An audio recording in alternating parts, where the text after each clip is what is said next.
Bismillah, walhamdulillah, wassalatu wassalam ala rasulillah, wa ala alihi wa sahbihi man walah, rabbi shrah li sadri wa yassir li amri wahlul 'uqdatan min lisani yafqahu qawli. Mes frères et sœurs, assalamu alaykum wa rahmatullahi wa barakatuh. Dans cette intervention, aujourd'hui, avec l'aide d'Allah tabaraka wa ta'ala, on va essayer de simplifier et d'expliquer comment s'accomplit le hajj, le pèlerinage. Vous le savez que dans quelques jours, Allah tabaraka wa ta'ala va faciliter à de nombreuses personnes, des musulmans de tous bords, qui vont bi'idhnillah azawajal voyager et se rendre à Médine et à Mecca. Et à Mecca, ils y accompliront le hajj, le pèlerinage, qui est un pilier de l'islam. Nombreux sont soucieux de bien faire les choses et à chaque fois qu'on va là-bas, on voit les gens se poser la question, est-ce que ça c'est sunna, est-ce que ça c'est autorisé, est-ce que ça c'est obligatoire, qu'est-ce qui est interdit pour pas que je le fasse, etc. etc. Donc je vais essayer, Inch'Allah, de résumer un petit peu les règles du hajj dans cette vidéo en restant sur le madhab de l'imam Malik rahimahullah, sur l'école de l'imam Malik rahimahullah. Bien sûr, de temps en temps, je dirais qu'il n'y a pas que cet avis et que les autres avis disent ceci et cela, mais comme on vous a habitué, un talib ilm, un étudiant en sciences, se doit, et ça c'est ce qui est mieux pour lui, de suivre une école juridique pour trouver l'apaisement et mettre sa religion en sécurité et avoir une compréhension qui est fluide et saine. Donc mes frères et sœurs, déjà pour commencer, comme vous le savez, le hajj c'est un pilier de l'islam et sa récompense est énorme. Le prophète alayhi salatu wassalam, dans le hadith d'Abi Hurayra radiyallahu anhu, ce hadith il est authentique, il est rapporté par l'imam al-Bukhari Muslim.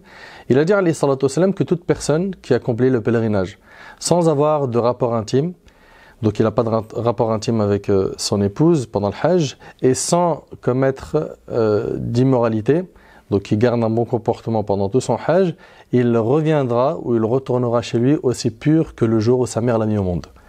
Je pense que ce hadith-là, vous le connaissez, vous l'avez déjà entendu, et d'ailleurs, il fait partie des hadiths moteurs qui, nous motivent à fond à bien faire les choses et qui nous conditionnent à patienter. Pourquoi ? Parce qu'on veut tous retourner chez nous aussi purs que le jour où notre mère nous a mis au monde.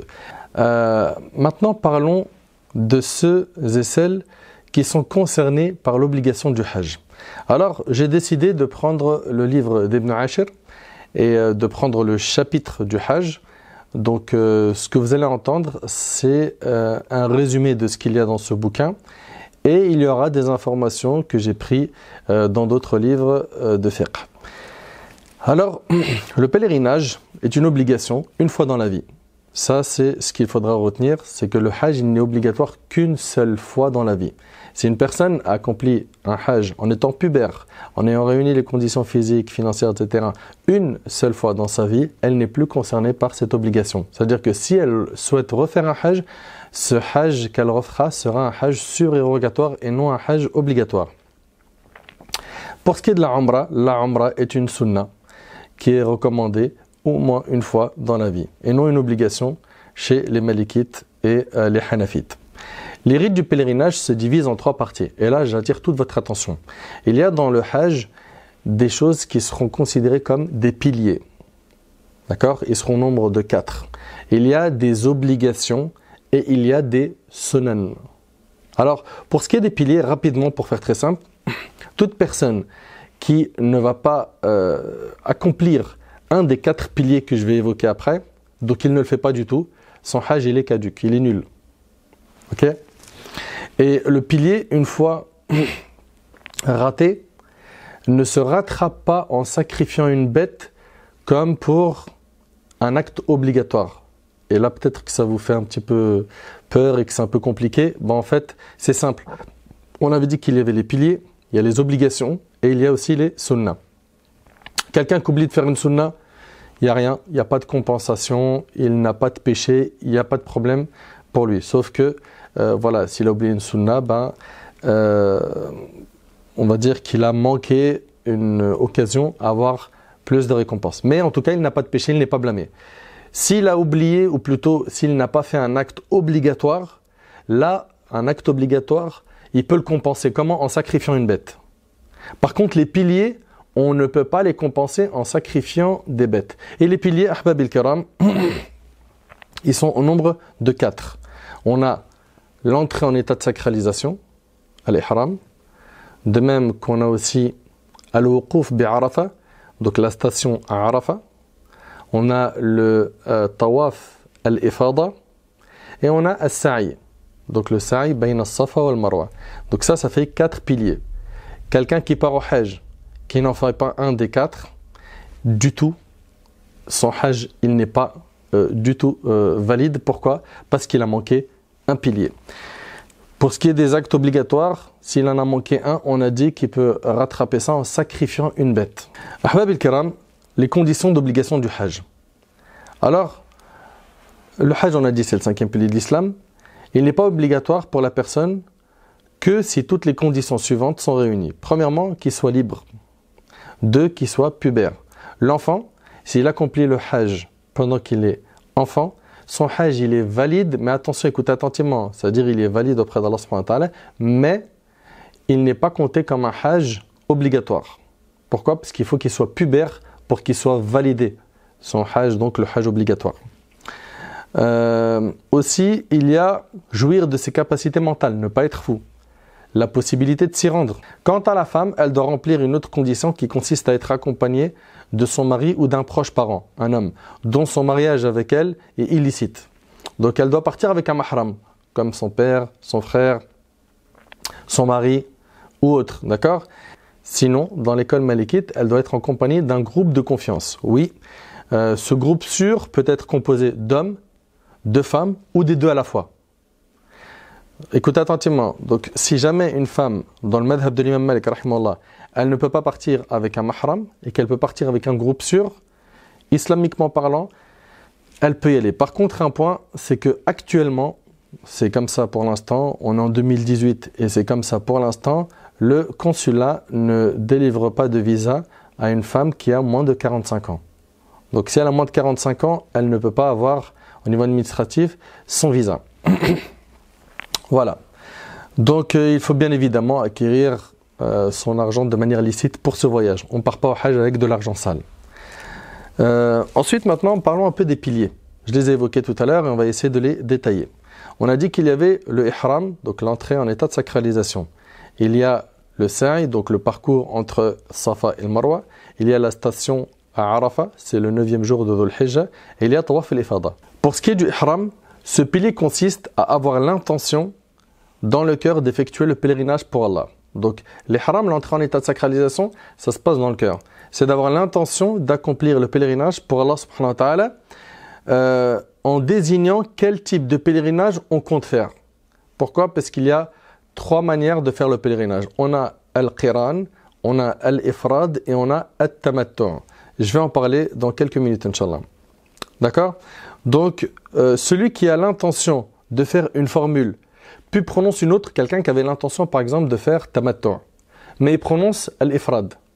Eh bien, ici, écoutez attentivement, ce n'est pas un souci, car ce qui compte, ce n'est pas ce qui est prononcé, mais ce qui a été voulu, al-qasd. Donc, c'est l'intention qui va ici prendre le dessus. Donc, si la personne avait l'intention de faire tamattu' et elle prononce la formule de al-ifrad, d'accord, c'est l'intention qui va prendre le dessus et donc elle n'a pas à se soucier, c'est ce qu'il y a dans le cœur qui comptera. L'intention étant un acte du cœur, il convient même de ne pas la prononcer. Alors pour ce qui est des différents types de hajj ou des différentes manières de faire le hajj, rapidement, on a le qiran. Le qiran, ça consiste à faire le hajj et la umrah en même temps. D'accord? Donc la personne fera un tawaf quand elle arrivera à Mecca, d'accord, le tawaf. Donc écoutez bien, celle-là, elle fait la umrah et le hajj en même temps. Et puis après, elle fera un sa'i. Donc elle fera le trajet entre Safa et Marwa. Puis elle refera tawaf al-ifada et elle fera à nouveau un sa'i. Donc 2 tawaf, 2 sa'i. Ok? Ça c'est pour ce qui est du qiran. La particularité du qiran, c'est après la umrah, cette personne-là ne se désacralise pas.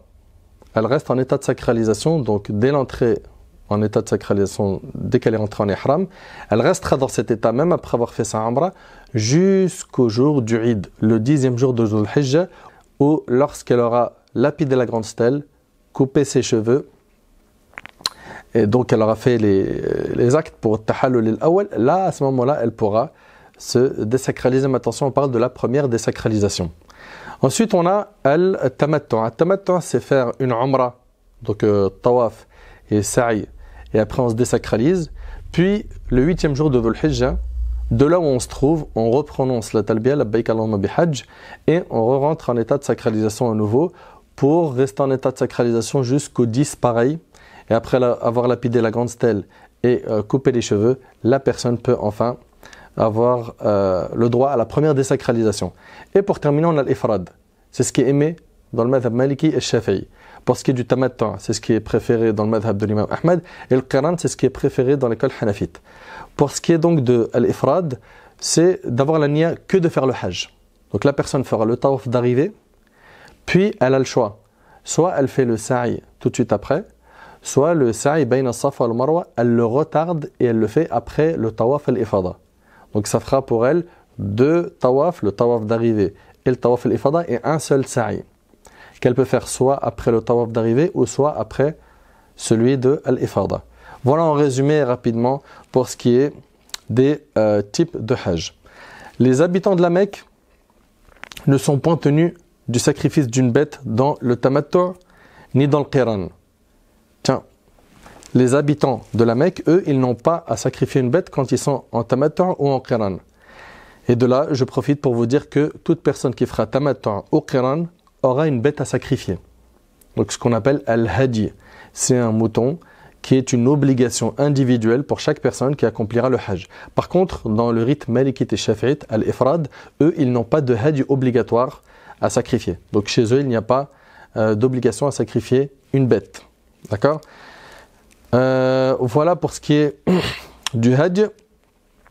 Donc ensuite, on va vous parler rapidement du deuxième pilier. On a parlé de l'ihram, donc l'état de sacralisation. Maintenant, parlons de tawaf al-ifada. Le temps de tawaf al-ifada commence le jour du Eid, dès l'aube du 10e jour, et s'étend jusqu'à la fin du mois de Dhul Hijjah. Vous écoutez ? Donc ça commence le jour du Eid, dès l'aube du 10e jour, et ça s'étend jusqu'à la fin du mois de Dhul Hijjah. Il faut accomplir ce tawaf au cours du jour du sacrifice, d'accord ? Ou au cours de l'un des 3 jours qui le suivent. Et la personne, si elle ne le fait pas pendant le jour de l'Eid ou pendant Ayam al-Tashriq, donc le 11, le 12, le 13, dans l'école malikite, elle peut le faire jusqu'à la fin du mois de Dhul Hijjah. Cet acte consiste à effectuer 7 tours autour de la Kaaba, d'accord, en émettant l'intention. Comme pour tous les actes du pèlerinage, il convient de l'effectuer de manière posée et concentrée, en ne pensant qu'à Allah et en évitant les paroles inutiles, de faire du tort à un musulman, etc. Alors les conditions de validité de ce pilier. Premièrement, il faut être ala tahara, donc il faut être en état de pureté mineure et majeure. Vous vous rappelez, on vous a dit plusieurs fois que celui ou celle qui va faire le tawaf autour de la maison sacrée, donc autour de la Kaaba, il est considéré comme quelqu'un qui est en prière. Le prophète il a dit at-tawaf bil bayti salat. Le tawaf autour de la maison sacrée, c'est une prière. Donc une personne qui tourne autour de la Kaaba, c'est comme si qu'elle priait. Et quand on fait la prière, on sait qu'on doit avoir les ablutions. Donc c'est un shart, une condition chez la majorité des écoles, et entre autres c'est l'opinion de l'imam Malik rahimahullah. Donc la personne devra se purifier le corps, les vêtements, tout comme pour la prière. Bien sûr, pour accomplir ce tawaf, il faut couvrir sa nudité. 3. Accomplir le tawaf à l'intérieur de la mosquée, même si on se trouve un peu éloigné de la Kaaba, mais à l'intérieur de la mosquée. Aussi, qu'il ait le corps entièrement en dehors du Hijr d'Ismaïl. Le Hijr d'Ismaïl, vous avez la Kaaba qui est ici, et vous avez un U qui est devant. Donc il faudra faire le tawaf en passant autour de la Kaaba, mais aussi en étant à l'extérieur du Hijr. Parce qu'il se peut qu'une personne se dise, tiens, si je passe à l'intérieur du U pour faire un raccourci, en fait, celui qui rentre dans le Hijr, il est rentré à l'intérieur de la Kaaba. D'ailleurs, celui qui prie dans le Hijr d'Ismaïl, c'est comme si il avait prié à l'intérieur de la Kaaba. Donc là, à ce moment-là, tu n'auras pas fait le tawaf autour de la Kaaba, mais tu seras rentré à l'intérieur. Et là, c'est pas bon. Ton tawaf n'est pas correct. Effectuer aussi, pour ce qui est du tawaf, 7 tours. Il faut que ça se fasse par 7 tours. Chaque tour commence et se termine à la pierre noire. La pierre noire, c'est le point de départ. y a beaucoup de gens qui se disent, on commence à tourner à partir de quoi? Bah, dès que tu as la pierre noire à ta gauche, c'est là que tu commences le tawaf. D'accord? Donc il faut toujours avoir la Kaaba sur sa gauche. Le tawaf, ahbab al-kiram, doit se faire sans interruption. Donc là, ce qu'on appelle al-mualat. Al-mualat, c'est-à-dire ça se fait de manière enchaînée. Et ça, c'est une condition chez l'imam Malik et chez l'imam Ahmad. Il faut que la personne enchaîne son tawaf. S'il doit y avoir une interruption, ça doit être pour une raison valable, comme par exemple, il y a l'adhan de la salat, puis l'iqama. À ce moment-là, je fais la prière en groupe et puis j'enchaîne par la suite. Maintenant, parlons des obligations du tawaf. Les obligations du tawaf sont 1. Effectuer le tawaf al-ifada après avoir accompli la lapidation de la stèle de l'Aqaba. La stèle de l'Aqaba, c'est la grande stèle qu'on va lapider le jour de l'Aïd. 2. Les 2 rak'at après chaque tawaf. Ça aussi, c'est une obligation. Donc là, quand on parle d'actes obligatoires, retenez que si la personne ne les fait pas, elle devra sacrifier une bête. 3. Le fait de l'accomplir en marchant, pour celui qui peut marcher. C'est-à-dire, si quelqu'un a la capacité physique de marcher pendant le tawaf, Safa et Marwa, et qui prend une chaise roulante, alors qu'il a la capacité, il doit sacrifier une bête. D'accord? Ça, c'est pour ce qui est de, comment dirais-je, le deuxième pilier, le tawaf et l'ifada. Ensuite, troisième pilier, le parcours entre Safa et Marwa. Ça, c'est un pilier. On a dit, il y en a 4. Retenez, on a parlé de l'état de sacralisation, le tawaf et l'ifada. Et là, on est en train de voir le troisième qui est le sa'i, bayna Safa et Marwa. Le sa'i consiste à parcourir un trajet 7 fois entre Safa et Marwa. Donc, un trajet fait environ 500 mètres. 500 mètres x 7, ça fait 3,5 km à parcourir. Allah l'a prescrit dans le Coran. Le sa'i comprend 7 longueurs. Sachant qu'un aller de Safa vers le Marwa est considéré comme une longueur. Oui, c'est important. Là, j'ai Safa et là, j'ai Al-Marwa. Écoutez attentivement. Je pars de Safa, je vais à Al-Marwa. Je fais ça, ça fait un trajet. Je reviens, ça fait 2, 3, 4, 5, 6, 7, je dois être à Marwa. Si quelqu'un pense qu'un trajet, c'est d'en faire 2, par exemple, il part comme ça jusqu'à Marwa et il revient, eh ben non, ça, c'est pas l'avis des 4 écoles. Donc, de Safa, tu pars à Marwa, tu as fait un trajet. Okay, il y en a 7 au total à faire. Les conditions de validité de ce troisième pilier du pèlerinage sont 1. Accomplir ce trajet après le tawaf. Donc ça doit être enchaîné. Ne pas l'interrompre sans raison valable. Pas de pause longue. Bien sûr, il est possible de le faire à son allure. Surtout pour les personnes très âgées. Il est toléré une petite pause comme pour prier une prière de janaza. Effectuer ce parcours à 7 reprises. Et commencer par Safa. Ça, c'est pour ce qui est des conditions de ce pilier. Ensuite, les obligations du sa'i sont uniquement le fait de l'accomplir en marchant, pour celui qui peut marcher. D'accord? Pour ce qui est de la pureté rituelle, donc at-tahara, est-ce que c'est obligatoire d'avoir les ablutions ou pas pour Safa et Marwa? C'est mandoub, c'est recommandé. C'est recommandé. Bien entendu, le pèlerinage étant une étape importante dans la vie du musulman, il convient toujours d'être en état de pureté, de multiplier les actes d'adoration et les invocations. Ensuite, on a le 4e pilier du pèlerinage, et c'est le dernier, c'est la station à Arafat. Celle-ci consiste à s'arrêter ne serait-ce qu'un moment, donc Ba'd al-Zawal, et un moment aussi à la nuit du 9 de Dhul Hijjah. Cet endroit s'appelle Arafat. Le prophète a dit Arafat kulluha mawqif, donc c'est un endroit qui est assez grand. Beaucoup de gens pensent que Arafat c'est uniquement l'endroit où il y a Jabal al-Rahma. Non, ça c'est faux. C'est grand, et le prophète a dit que Arafat entière est une station. Donc, peu importe où tu te trouves, tu es là-bas, dans cet endroit-là, ce périmètre, à Arafat. Vous allez voir que c'est délimité, il y a des panneaux, etc. Et que normalement, vos guides vous indiqueront le périmètre de Arafat. Pour ce qui est de Arafat, il faut savoir qu'il y a 2 arrêts. Il y a un arrêt qui est considéré comme obligatoire. Et il y a un arrêt qui est considéré comme un pilier du Hajj. Alors, celui qui est considéré comme un pilier, celui-ci consiste à s'arrêter ne serait-ce qu'un moment de la nuit qui précède le jour du sacrifice, c'est-à-dire entre le Ghurub et Shams, c'est-à-dire que dès que le Maghreb s'est couché, le jour de Arafat, jusqu'à l'aube. D'accord? Jusqu'à l'aube, donc ce Fajr-là, ça sera le Fajr du jour du Eid, le 10e jour de Dhul Hijjah. Donc du Maghreb au Fajr, ça, il faut s'arrêter un instant, un moment, ça c'est un pilier, cet arrêt-là est un pilier dans l'école malikite. L'autre arrêt, qui est une obligation, celui-ci consiste à s'arrêter ne serait-ce qu'un moment compris entre le moment du Zawal, donc dès que le soleil décline du zénith, et le coucher du soleil. Donc de Zawal jusqu'au Maghreb, il faut s'arrêter un moment Et là, cet arrêt-là est considéré obligatoire. Du Maghrib, par contre, jusqu'au Fajr, c'est considéré comme un pilier. L'arrêt là-bas, c'est un pilier. Maintenant, on s'arrête combien de temps? Ça arrive. Il faut en tant que devoir de ce pilier un temps minimum pour cette station équivalent au temps que le fidèle met habituellement pour effectuer une station assise entre deux prosternations de la prière. Donc c'est un court moment. Un court moment, mais en tout cas, on doit y être de Zawal jusqu'au Maghrib. Un instant, un moment. Ok? Ça, c'est pour l'obligation. Et il y a un moment aussi, on doit y être du Maghrib jusqu'au Fajr. Ça, par contre, c'est un pilier. Les deux conditions de validité pour qu'un passager par cet endroit valide sa station sont savoir que c'est là l'endroit dit Arafat et avoir l'intention par ce passage de faire le pilier en faisant acte de présence à Arafat. Maintenant, voyons en détail les obligations du Hajj.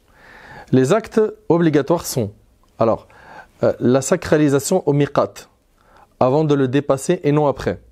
D'accord? Donc se mettre en état d'ihram à partir du miqat. Si quelqu'un passe le miqat sans se mettre en état de sacralisation et se met en état de sacralisation après, il devra sacrifier une bête pour compenser à son manquement. D'accord? Bien sûr, son hajj par la suite sera valide, mais il aura fait une erreur, il faudra réparer ça par le sacrifice d'une bête. Aussi, parmi les obligations, mettre les habits de sacralisation en enlevant tout vêtement cousu.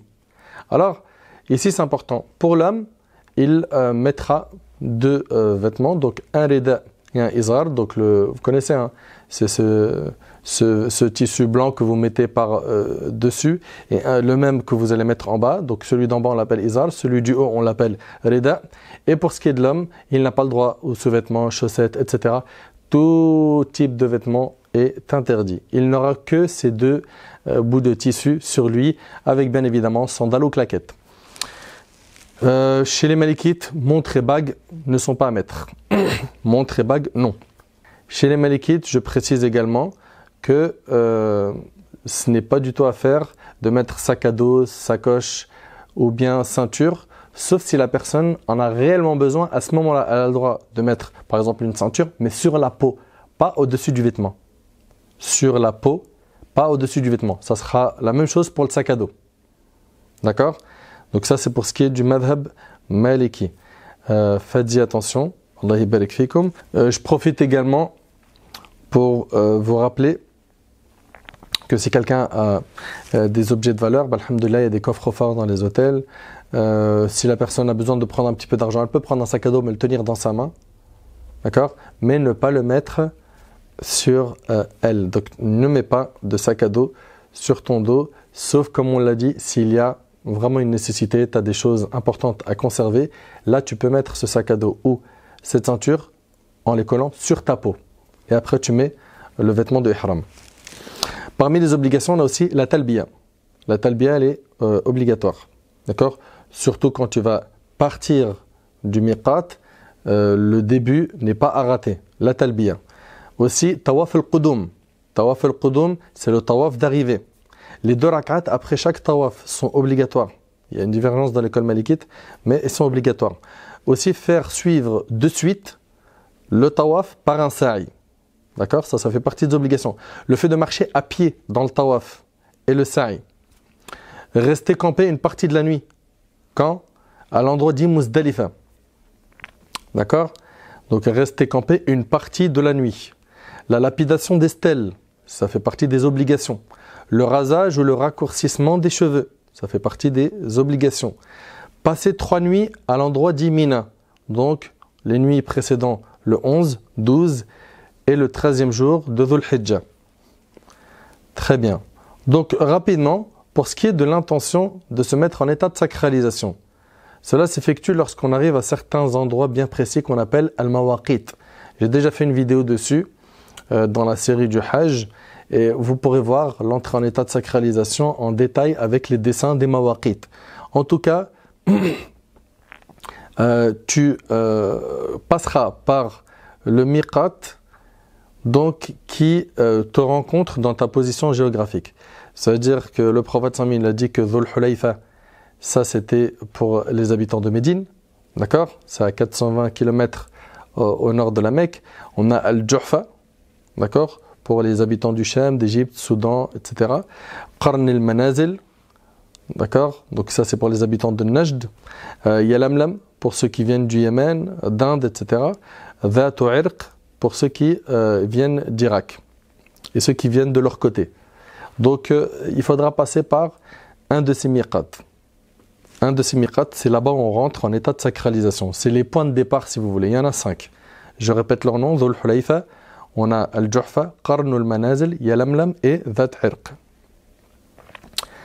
Attention, il s'agit bien de le faire avant de dépasser le miqat. Je parle ici de l'entrée en état de sacralisation. C'est avant de dépasser le miqat. D'accord?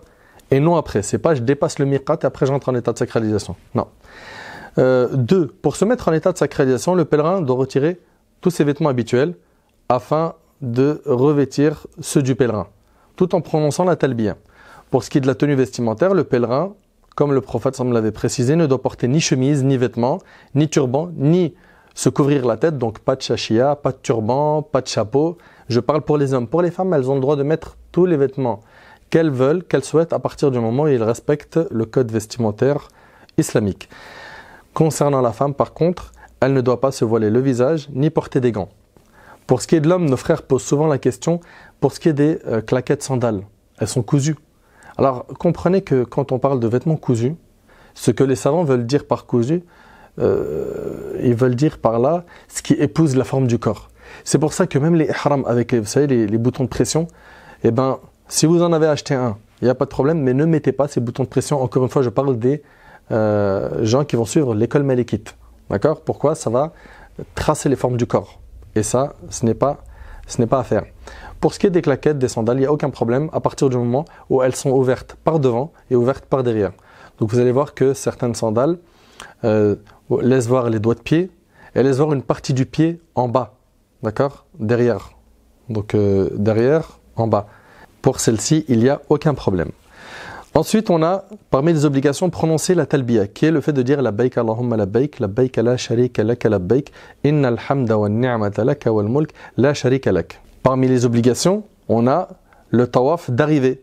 Quand on arrive à la Mecque, c'est le premier tawaf qu'il faut accomplir, sauf si on craint de rater un Arafat ou si on oublie. Là, il ne sera pas obligatoire et n'imposera pas de sacrifice hadi. Parmi les obligations, et là c'est le numéro 5, accomplir une prière de 2 rak'at après le tawaf d'arrivée, avec la Fatiha et Al-Kafirun dans la première raka'a, et la Fatiha et Surat Al-Ikhlas dans la deuxième. Parmi les obligations, l'enchaînement entre le tawaf d'arrivée et le parcours entre Safa et Marwa.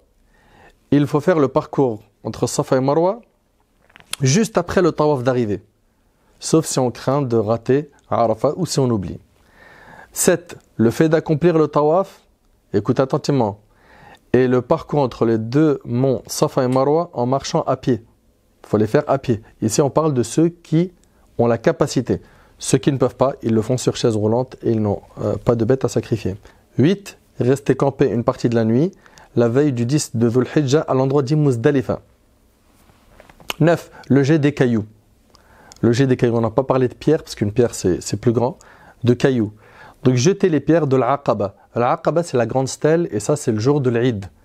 On va aller le jour de l'Eid, donc le 10 de Dhul Hijjah, direct sur la grande stèle et là on y jettera 7 cailloux. Donc ça c'est le jour du sacrifice. Le temps de cette lapidation débute à l'aube, donc du Fajr de ce jour, et il est préférable mandoub de faire cette lapidation après le lever du soleil et jusqu'au zénith. Ça c'est ce qui est préférable. Et c'est autorisé de le faire jusqu'au Maghrib. D'accord? Mais le préférable, c'est du Fajr jusqu'au zénith. Et il faudra jeter successivement les pierres les après-midi des jours de Tashriq, donc c'est-à-dire le 11, 12 et 13 de Dhul Hijjah. Donc le 11, on lapidera la petite stèle par 7 cailloux, la moyenne par 7, la grande par 7. Ça fait que le 11, il y aura 21 cailloux à jeter. Le 12, pareil. 7, 7, 7, ça fait 21 cailloux. Le 13 pour ceux qui resteront, qui ne feront pas tarjil, qui ne partiront pas, donc le 12.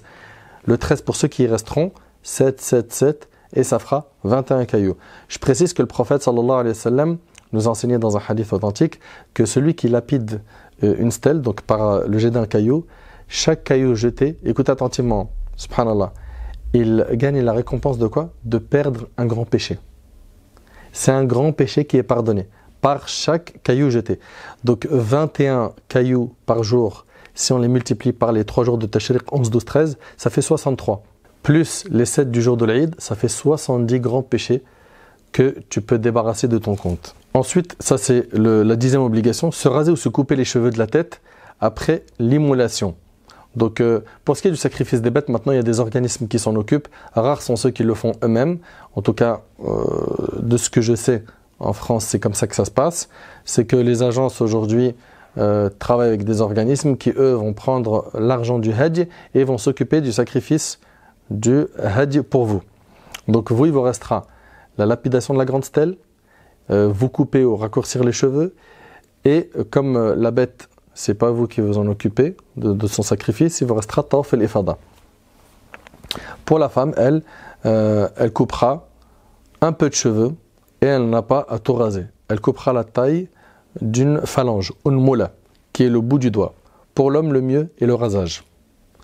Parmi les obligations, il y a aussi passer 3 nuits à l'endroit d'Imina, les nuits précédentes, les 11, 12 et 13 de Dhul Hijjah. Bien sûr, quand on est là-bas, on évite les insultes, les gros mots, les injures, les disputes. On n'est pas là-bas pour ça. On fait très attention à ne pas perdre les récompenses qu'on est venu chercher. Ensuite, cas des rapports conjugaux durant les harams. Les rapports sexuels conjugaux en état de sacralisation, écoutez attentivement, au jour du sacrifice ou avant ce jour, donc avant la lapidation de la stèle de l'Aqaba, et le tawaf et l'ifada annule le pèlerinage. Donc un rapport qui est fait, attention, je parle de quelqu'un qui rentre en état de sacralisation. Si ça c'est fait avant la lapidation de la stèle de l'Aqaba et le tawaf et l'ifada, ça annule le pèlerinage.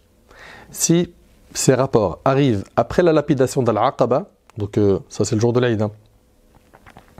Si ça arrive après la lapidation de l'Aqaba, le jour du sacrifice, cela oblige la réparation seulement par le Hajj. Et si cela arrive après le jour du sacrifice, mais avant ce tawaf ou cette lapidation, cela oblige aussi réparation seulement par le Hajj. Il doit aussi ce Hajj si les rapports sexuels lui arrivent après le tawaf et l'ifada, mais avant le rasage. Maintenant, parlons des sunnahs. Les sunnahs dans le détail. Premièrement, on a al-ghusl. D'accord? Donc, la douche qu'on va faire avant de se mettre en état de sacralisation. Et donc, on va s'épiler. Il sera sunnah de s'épiler les poils des aisselles, du pubis, se couper les ongles, etc., etc. Et la personne pourra se parfumer avant de rentrer en état d'ihram, sauf si elle est malikite. Pourquoi? Parce qu'ils craignent que cette odeur reste après l'entrée en état de sacralisation. Pour eux, non, ce n'est pas à faire. Donc, il y aura le ghusl à faire avant de se mettre en état de sacralisation et de porter les habits de ihram, et aussi avant de se rendre à la station de Arafah. Ça aussi, c'est recommandé de faire un ghusl là-bas. Deuxième sunnah, ahbab al-kiram, après avoir parlé du ghusl, il y a le fait d'embrasser la pierre noire dans la mesure du possible. Si on ne peut pas, eh ben, on se contente à ce moment-là de la toucher avec notre main et on la pose sur notre bouche sans faire de bruit, sans donc faire ce bruit-là. D'accord? Chez les autres écoles juridiques, on trouvera qu'il y a taqbil, que la personne embrasse sa main. Par contre, dans l'école malikite, c'est sans faire de bruit. Si la personne ne peut pas toucher la pierre noire et poser sa main sur sa bouche, à ce moment-là, en passant, donc à la hauteur de la pierre noire, elle dit juste Allahu Akbar sans lever la main. Alors qu'on trouve dans les autres écoles juridiques qu'à chaque fois que la personne passe à côté de la pierre noire, elle lève la main. D'ailleurs, on verra que beaucoup de gens là-bas le font. Dans l'école malikite, ils ne lèvent pas la main. Ça fait partie des choses, on va dire, spécifiques au madhab.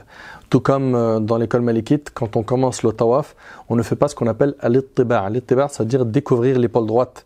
D'accord, pendant les 7 tours autour de la Kaaba. Vous allez voir que beaucoup de gens vont découvrir leur épaule en prenant le vêtement qui est au-dessus, le rida, et ils vont le jeter sur l'épaule gauche. Ils auront l'épaule découverte, je parle de l'épaule droite découverte pendant le tawaf. Et ils la recouvriront à la fin. Ça, dans l'école malikite, ça ne se fait pas.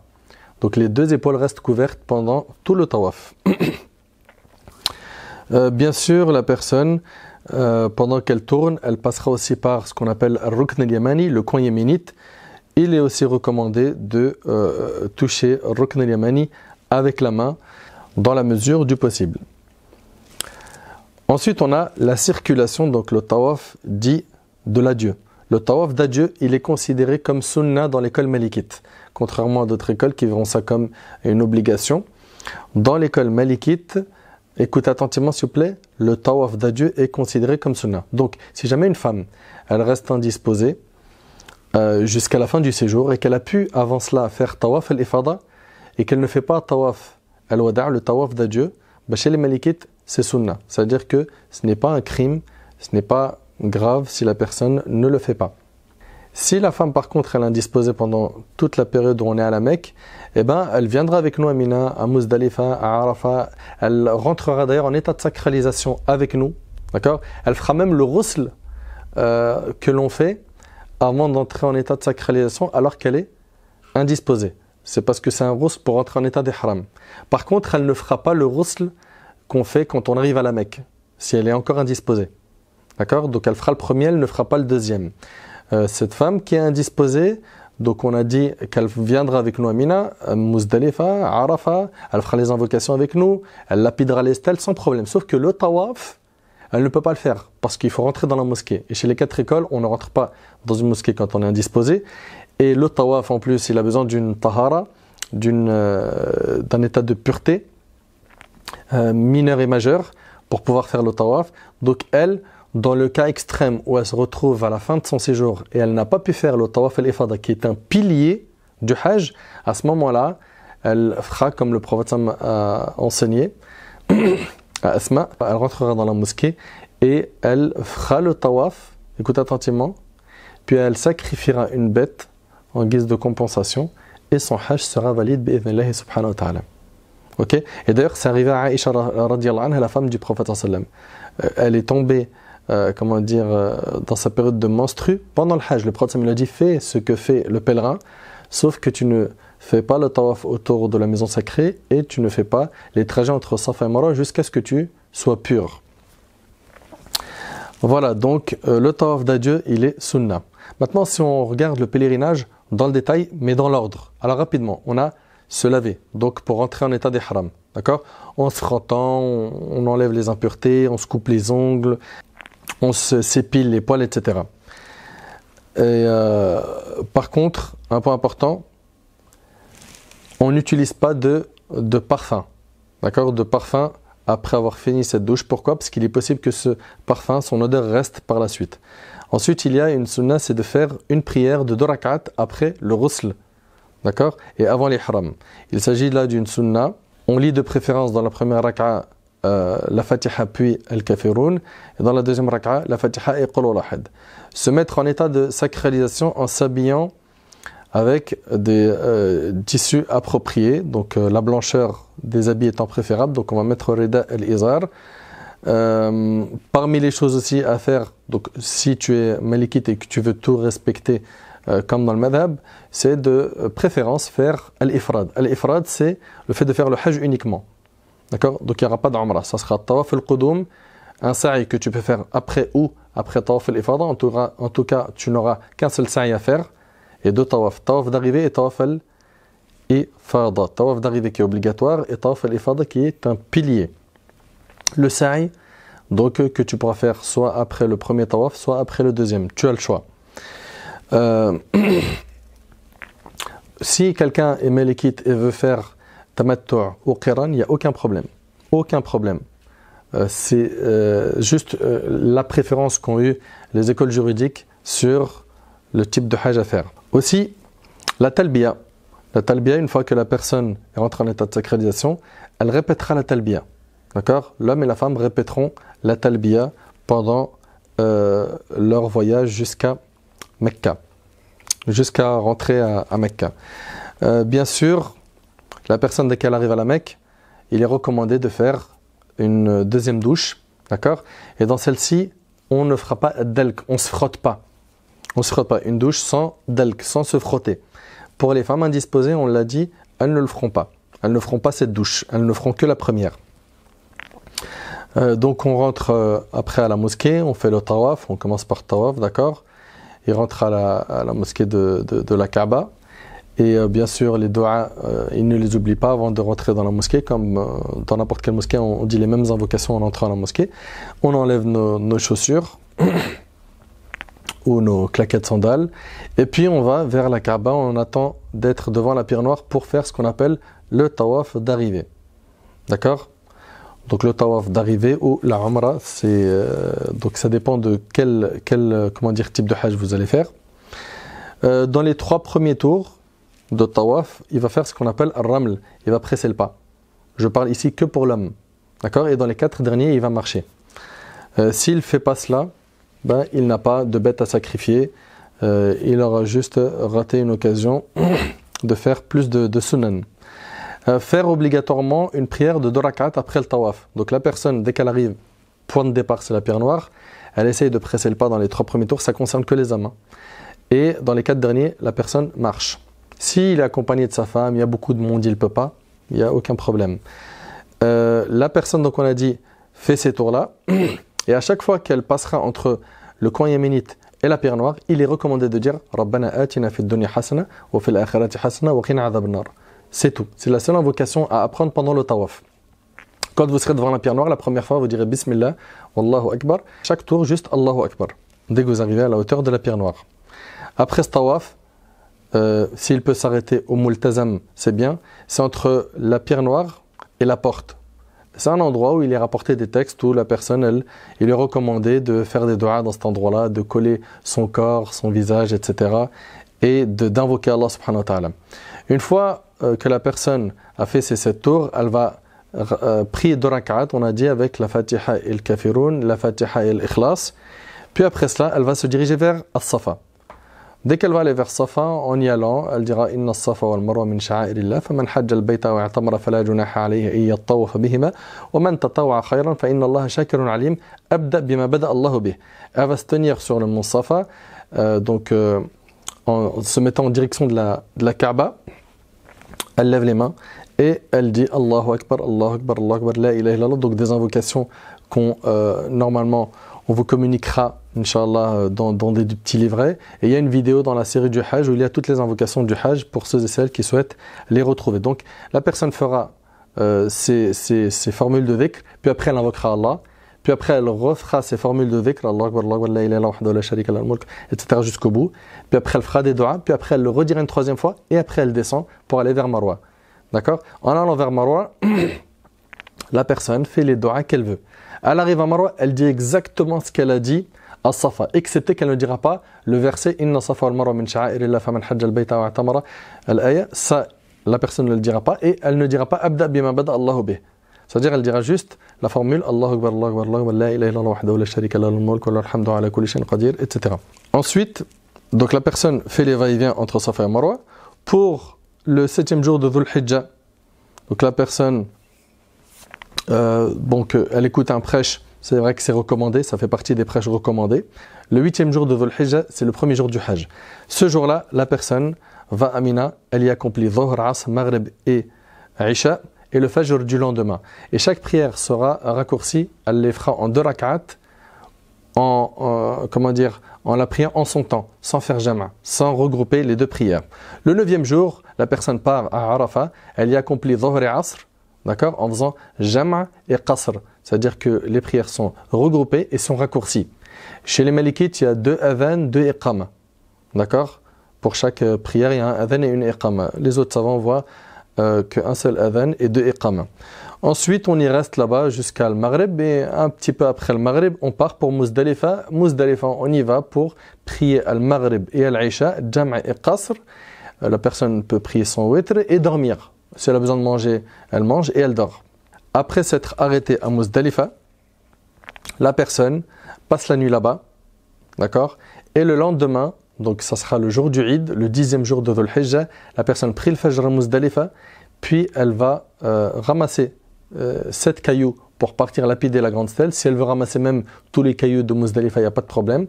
Mais en tout cas, il est recommandé que ceux qu'on va utiliser pour la grande stèle de l'Eid soient ramassés à Muzdalifa. D'accord? La personne prend ces 7 cailloux et se dirige vers Mina. Mina, elle va lapider uniquement que la grande stèle par 7 cailloux. Elle dira Bismillah, Allahu Akbar, et elle jette le premier caillou, Allahu Akbar, le deuxième, Allahu Akbar, le troisième, 4, 5, 6, 7. D'accord? Ça, on a dit, la personne partira de Muzdalifa un petit peu avant Le lever du soleil. Bien évidemment, avant cela, il est recommandé de faire des invocations عند المشعر الحرام, etc. On arrive à Mina, Ahbab al-Kiram. La personne lapide la grande stèle par 7 cailloux. D'accord? Après cela, s'il peut sacrifier le hajj lui-même, il le fait. Sinon, les agences, organismes s'en occupent. Notons que seul le pèlerin qui effectue un pèlerinage de tamattu ou de qiran devra sacrifier une bête. Celui qui fait ifrad n'a pas de bête à sacrifier. Ok? Pour celui qui fait le ifrad, donc le hajj simple, le hajj n'est pas un devoir pour lui. Ensuite, il y a quelque chose à faire qui est le rasage ou le raccourcissement des cheveux. Donc pour l'homme, le mieux c'est de se raser. Si la personne ne peut pas, elle raccourcit. Après cela, la quasi-totalité des restrictions liées à l'état des haram sont levées. Donc l'homme a le droit de porter ses vêtements habituels, sauf que tant qu'il n'a pas fait tawaf et l'ifada, il n'a pas le droit d'avoir des rapports avec sa femme et il n'a pas le droit au parfum. Ensuite, après avoir porté donc les vêtements habituels, il se rendra à la mosquée de la Kaaba pour accomplir tawaf al-ifada, qui est un pilier du hajj. Puis après cela, il accomplira 2 rak'at après ce tawaf, n'oubliez pas, ils sont obligatoires. Et après le tawaf al-ifada, le pèlerin sera dans le tahallul al-akbar, la grande désacralisation. Il pourra avoir des rapports avec sa femme et se parfumer, sauf s'il n'avait pas fait le sa'i. Le sa'i entre Safa et Marwa, il faudra alors le faire pour pouvoir être dans le statut dit tahallul al-akbar, la grande désacralisation. Très bien. Le sa'i se fera obligatoirement après le tawaf d'arrivée ou le tawaf al-ifada. Rappelez-vous, c'est soit après le premier, soit après le deuxième. Je parle ici de quelqu'un qui est mufrid, qui fait ça selon le madhab maliki ou shafi'i.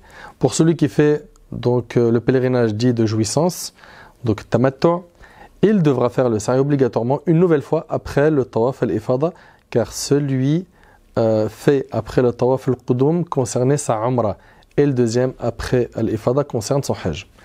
Après le 10e jour de ce mois et pendant les 3 jours qui suivent, donc ayam al-tashriq, le 11, 12 et 13 de Dhul Hijjah, chaque jour on a dit qu'on jettera 21 cailloux sur les 3 jamarat, d'accord, donc les 3 stèles. 7 cailloux pour chacune. Le temps de ces lapidations est du zawal jusqu'au coucher du soleil pour chaque jour concerné. Ça c'est le temps, on va dire, recommandé. Après, il y a des savants qui autorisent de le faire même après la nuit.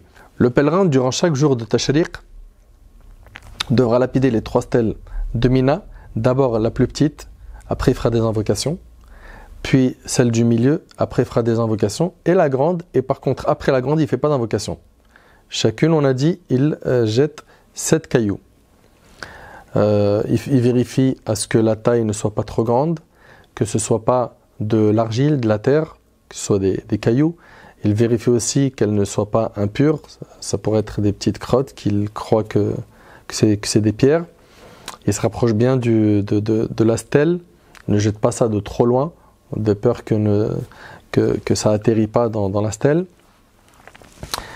Et voilà, ça sera pour les 3 jours de tashriq, 11, 12 et 13. Il y en a 21 par jour à jeter. Ainsi, le pèlerin qui lapide répète les gestes effectués par Ibrahim alayhi salam, le bien-aimé d'Allah, lorsqu'il lapida le diable qui tentait de le dissuader d'obéir aux ordres divins, à savoir de sacrifier son fils Ismaïl. Remarque, le 2e jour après le jour du sacrifice, c'est-à-dire le 12 de Dhul Hijjah, après que le pèlerin ait fait les lapidations de ce jour, s'il est pressé de partir, il a le droit de partir. Donc il peut faire ce qu'on appelle ta'jil. Mais par contre, il devra partir avant le maghrib. C'est-à-dire qu'il devra avoir fait sa lapidation, les 3 stèles, et quitter Mina avant le maghrib. S'il est resté jusqu'à après le maghrib, à Mina, il devra dormir cette nuit-là, à Mina, et il partira le 13e jour. Le 13e jour de Dhul Hijjah. Avant de quitter la Mecque, il fait de préférence un dernier tawaf qu'on appelle tawaf al-wada', le tawaf d'adieu. 7 tours autour de la Kaaba, puis il fera 2 rak'at. Pour les 2 rak'at, derrière Maqam Ibrahim, chez les 4 écoles, on a le droit de les faire dans n'importe quel endroit de la mosquée. D'ailleurs, Omar al-Khattab, il les a même fait à l'extérieur de la mosquée. Donc les 2 rak'at, si tu vois que derrière Maqam Ibrahim, il y a trop de monde, tu les fais dans n'importe quel endroit de la mosquée. Après chaque prière obligatoire, durant les 4 jours de la fête, il est recommandé de faire le takbir, D'accord, de dire Allahu Akbar, la ilaha illallah, Allahu Akbar, wa lillahi alhamd. Donc ça c'est après les prières obligatoires. Bien sûr, Mina, le prophète nous a enseigné que Mina c'est des jours où on mange et on boit et on évoque Allah. Donc pas de place à l'insouciance, aux blagues, aux jeux, à l'amusement, à la perte de temps. Passons notre temps à évoquer Allah subhanahu wa ta'ala. Essayons, même s'il fait trop chaud et qu'il fait lourd et qu'on n'en peut plus, qu'on est fatigué, qu'on a fait vraiment beaucoup d'efforts, etc. Essayons de nous souder, de rester unis et de nous encourager à faire le bien afin de ne pas perdre ces jours qui sont très importants. Le pèlerin profitera bien sûr de boire du zamzam là où il en trouve, il fera des invocations. N'oubliez pas qu'il est possible que ce soit pour ceux qui ont fait le hajj avant, ce soit votre dernier hajj, et pour ceux qui ne l'ont jamais fait, il se peut que ce soit le seul hajj que vous allez faire. Donc insistez surtout sur hudur al-qalb, sur la présence du cœur, car vous allez voir que le côté technique, même si vous avez oublié, vous n'avez pas compris tout ce qui a été dit, c'est pas grave. Là-bas, vous allez voir normalement des gens qui vont vous aiguiller, vous conseiller, vous accompagner. Par contre, la difficulté est d'avoir la présence du cœur dans le dua, d'être super éveillé à Arafah, d'invoquer Allah avec un cœur plein d'humilité, un cœur plein de repentir, un cœur qui se plaint à son Seigneur Jalla fi'ulah de ses manquements, un cœur qui reconnaît ses torts. Et on demande à Allah tabaraka wa ta'ala de nous faciliter d'accomplir un hajj qui soit conforme à celui de notre bien-aimé alayhi salatu wassalam. Rapidement, ahbab al-kiram, les points à retenir. Le 8 de Dhul Hijjah, c'est le commencement du hajj. On y va, on y prie Dhuhr, Asr, Maghrib, Isha et le Fajr du lendemain.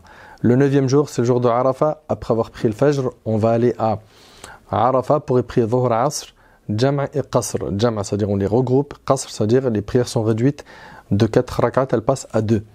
Ensuite, la nuit, on la passe à Muzdalifa. Donc on a passé la nuit à Muzdalifa, on y a pris là-bas Maghrib, Isha, Jam' et Qasr. Et puis le lendemain, on a pris le Fajr à Muzdalifa. Donc ça, c'est le 10. On prie le Fajr à Muzdalifa et on invoque Allah عند المشعر الحرام dans la mesure du possible. On fait des doigts, puis un peu avant le lever du soleil, on part pour lapider la grande stèle, sacrifier la bête, se raser les cheveux ou les raccourcir, faire tawaf al-ifada. D'accord? Pendant les 3 jours, donc 11, 12, 13, les jours qu'on appelle Ayyam al-Tashriq, la personne lapidera chaque jour les 3 stèles en jetant 21 cailloux au total. Ce qui fait 21 le 11, 21 cailloux à jeter le 12, 21 le 13, ça fait 63, plus les 7 du jour de l'Aïd, ce qui fait 70. En espérant, ahbab al-kiram, que ça a été clair, beaucoup de gens posent des questions aussi sur les parfums, ou les savons parfumés, le shampoing, tout ça. Non, évitez-le pendant que vous êtes en état de sacralisation. Certains vont dire, est-ce que je peux utiliser un savon non parfumé? En tout cas, dans l'école malikite, tout ce qui va amener un certain confort est à mettre de côté. D'accord, je parle de l'école malikite. Surtout que vous allez rester en état d'ihram. Concrètement, si vous rentrez en état de sacralisation le 8, vous avez le 8, le 9 et le 10, le jour du Eid, vous pouvez connaître la première désacralisation. L'essentiel, c'est qu'on essaye de s'écarter de tous ces types de confort. La brosse à dents, il n'y a aucun problème à l'utiliser. D'accord. Soyez très vigilants d'une chose, c'est hudur al-qalb, c'est la présence du cœur. Parce que vous allez vous poser plein de questions sur les détails, sur est-ce que j'ai le droit de porter ça, de mettre ça, sans faire exprès utiliser du savon, etc., etc. Ça, on va dire que c'est courant qu'on ait ce type de soucis. Mais ça se répare. Par contre, tu viens en hajj et ton cœur il est absent pendant les adorations. Il faut vraiment que tu ne te loupes pas pendant ce hajj-là. Sois très vigilant sur ton cœur, sur le fait de le purifier. Tu as une occasion en or qui se présente devant toi. Il se peut, je te le répète, que ce soit ton dernier hajj, toi qui en as fait plusieurs, ou que toi qui vas le faire pour la première fois, que ce soit ton premier et le dernier. أسأل الله سبحانه وتعالى أن يرزقني وإياكم حجا مبرورا وذنبا مغفورا وهذا والله أعلم سبحانك اللهم وبحمدك أشهد أن لا إله إلا أنت أستغفرك وأتوب إليك جزاكم الله خير والسلام عليكم ورحمة الله وبركاته.